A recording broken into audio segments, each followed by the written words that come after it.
Hi, thanks for joining me today on My Child Astrology. I'm Cameron Law. I specialize in astrology for children, and I'm here to teach you how to interpret your child's birth chart. This podcast is primarily for parents and caretakers, but also for anyone who has a child in their life that they love and want to understand better. It's for anyone who has an influential role in a child's life and realizes how important they are in shaping that child's development. It's for moms and dads who want to be intentional in parenting your child through all of life's ups and downs, to see how your child is a unique individual, and in knowing his or her quirks, be able to meet their needs more effectively. I was an astrologer long before I became a mom, and applying that knowledge to my parenting has helped me in so many ways. It helps me to understand my daughter better and to meet her where she is. Her planetary energies act as guideposts for me, which I find invaluable. Parenthood is very challenging, and there are times when you truly don't know how to find the right approach for your child. I just want to share the information that has been so helpful to me. There's lots of good parenting advice out there, but most of it is pretty general.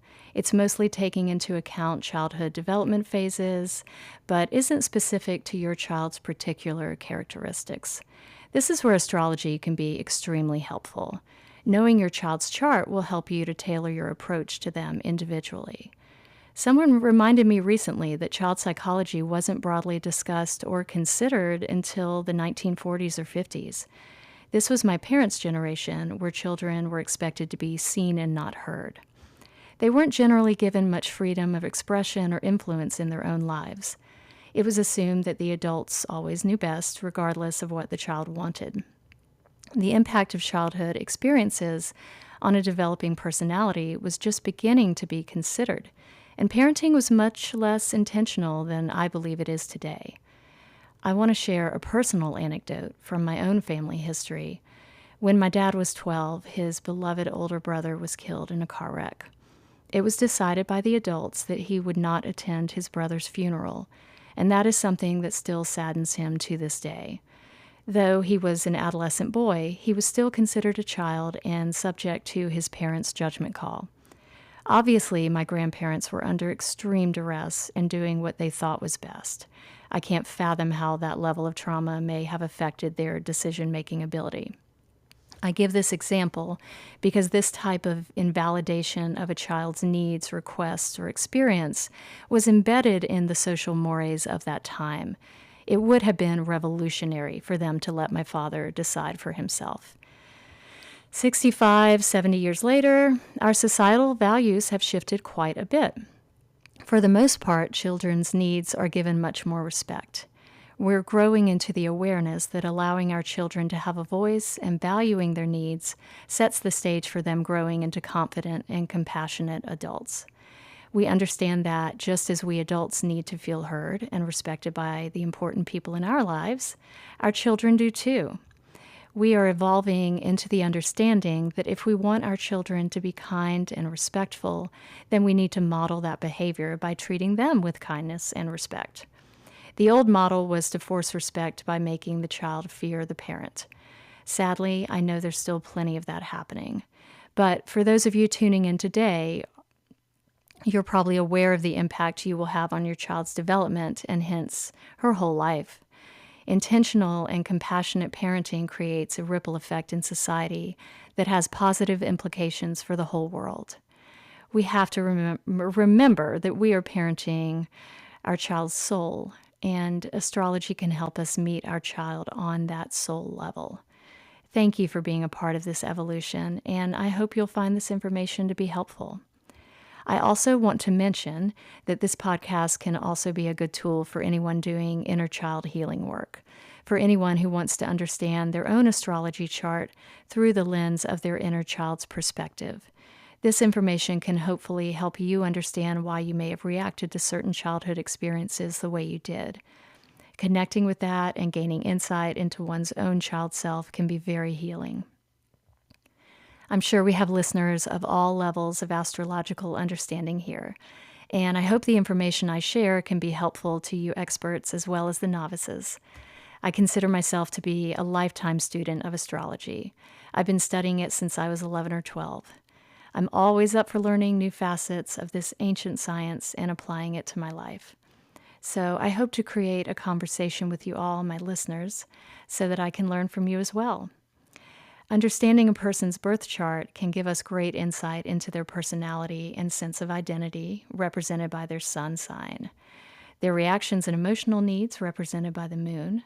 Their Mercury can tell us how they learn and communicate, and how best to communicate with them. Venus shows what pleases a person, their expression of and receptivity to affection.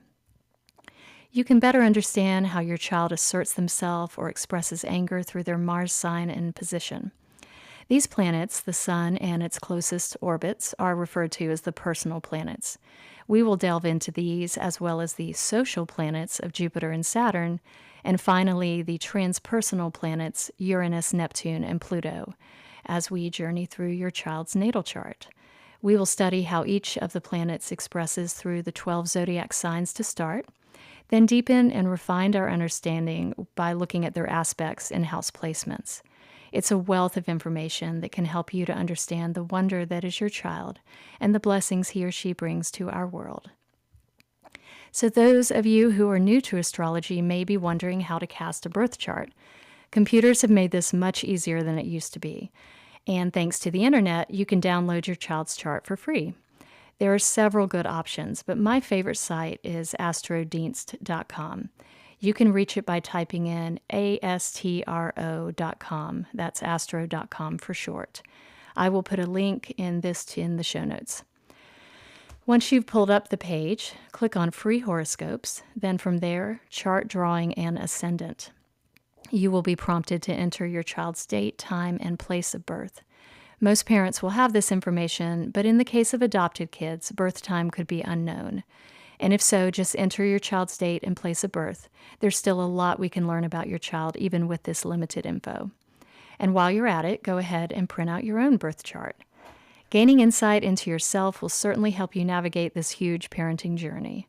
Your birth chart can tell you a lot about your experience of motherhood or fatherhood, and how your own childhood, the good and the hard parts, affects your parenting style now. At some point, I will cover this in greater detail and depth. One other caveat I'd like to mention before we begin is the role that free will plays in a person's expression of their astrology chart. Life on Earth is a binary experience, and astrology reflects that.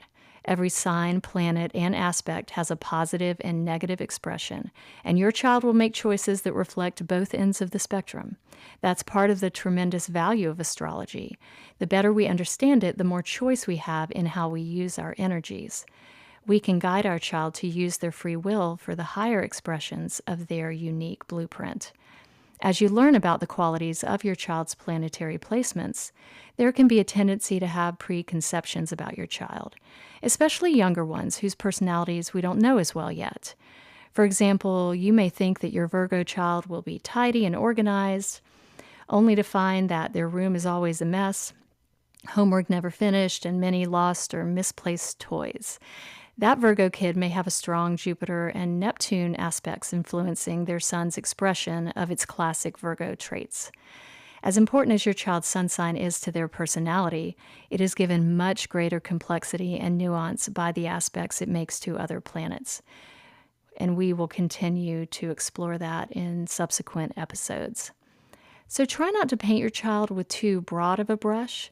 Try to keep a sense of curiosity and openness as to how the energies will manifest for them. And using your knowledge of astrology, try to guide them in the most positive expression of those qualities. I've spent a lot of time thinking about the question of nature versus nurture. Does one carry more weight than the other, or do both affect us equally? In my opinion, nature carries more weight than nurture simply because of that free will. Your child's birth chart will show you how stress and trauma is most likely to manifest and be expressed, and it will also show you what your child's natural strengths and intrinsic inner resources are. Knowing these details can help you to better recognize the signals they give you when they need help. This is especially important in younger kids who are still developing their communication skills. And if you know what their particular strengths are, you can help cultivate their ability to draw upon them when life gets challenging. I like this word a lot, cultivate. It means that we are being intentional in raising our children, trying to bring out their best.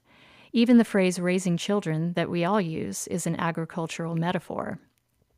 I think of the various ways a farmer or gardener raises her crops.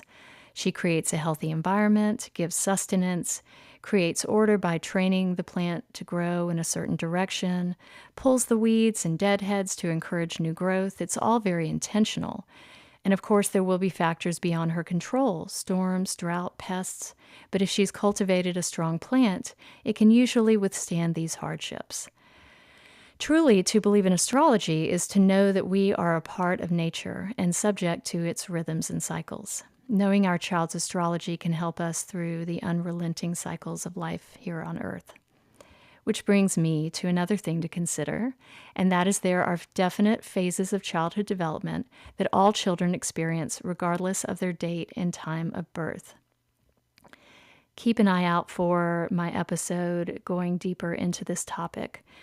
The younger your child is, the more predictable these phases will be. For instance, separation anxiety around 8 or 9 months, difficulty sharing toys and tantrums during the toddler years, opposition and individuation around age 14, etc.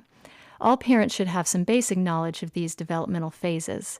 There are several good books on the subject, and I encourage you to learn about the phase your child is currently in. From there, we can better understand how they may express their planetary needs. As your child gets older and begins to express their personalities more fully, you will find that their astrology chart becomes more relevant and helpful to you. And lastly, I'm a mom and I'm an astrologer, but I'm not a trained psychologist. I'm sharing with you from my own knowledge and personal experiences, and I hope that this knowledge can help bolster your intuition as a parent. But there are times in life when we do need to consult a professional, so please don't hesitate to do that for any more serious issues that may arise for you and your child. We will begin our study of astrology with the sun in 4 elements. Of the 12 zodiac signs, we have 3 in the fire element, 3 earth, 3 air, and 3 of the water element. Understanding the prominent elements of your child's chart is foundational to understanding his or her basic level of operation. Fire is motivated, impulsive, passionate, and inspired. Earth is stable, predictable, structured, practical, and sensual. Air is adaptable, curious, communicative, and reasonable. Water is sensitive, creative, intuitive, and emotional. Join me in our next episode as we begin our Sun Sign series with a journey through each element. These 4 elements are the foundation for understanding astrology. We will build on this as we learn how each of the personal planets expresses its element. I'm excited to connect all the dots with you and learn more about your child's unique blueprint. Please feel free to share your wisdom and knowledge with me as well in the comments section.